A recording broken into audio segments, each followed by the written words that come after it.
Be the change you wish to see in the world. That quote was said by one of the greatest figures of the 20th century.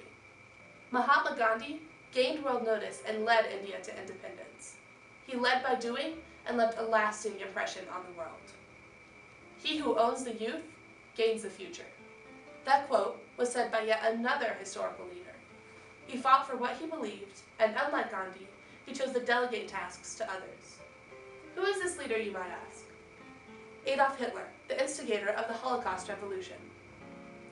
Although the cause Hitler believed in was an abomination, there is no question that he had an excellent leadership skills.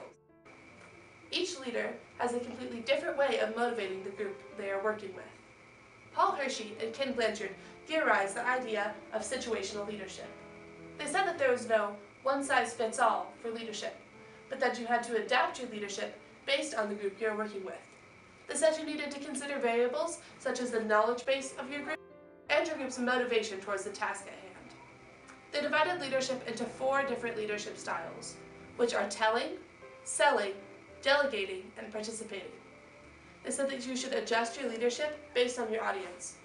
The first style of leadership, telling leadership, focuses mainly on the task at hand, with a very low emotional connection with your audience. Telling leadership requires no emotional connection or group input for the task to be completed. When working as a telling leader, Hitler focused on the logistical aspects of a task, such as organizing army invasions and bombings on other countries. The next style of leadership is selling leadership. Selling leadership focuses equally high amounts on the task at hand and on creating an emotional connection with your group. Selling leadership works well with groups that are confident or interested in a task, but don't have enough knowledge to complete the task on their own. Selling leaders use two-way communication and a high emotional connection with their audience to help their audience buy into their ideas.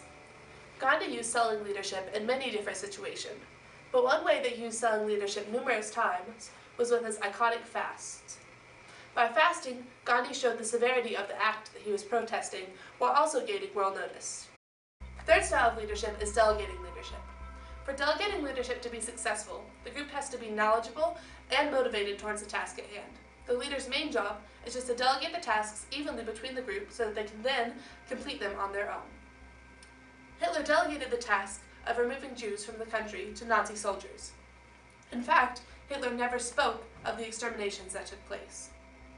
The fourth style of leadership is participating leadership. Participating leadership works with the leaders and followers working together to complete a task. The leader facilitates the tasks and leads by doing. Gandhi led by doing when he started the Great Salt March, a march that started as a small group of people and turned into a 2,500-person peaceful protest.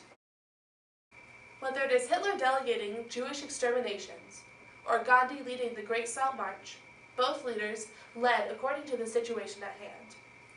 Hershey and Blanchard's method of situational leadership makes it easy to identify the needs of a group and apply them. We all have the tools to become amazing leaders. The only thing separating you from people like Gandhi is using your tools properly.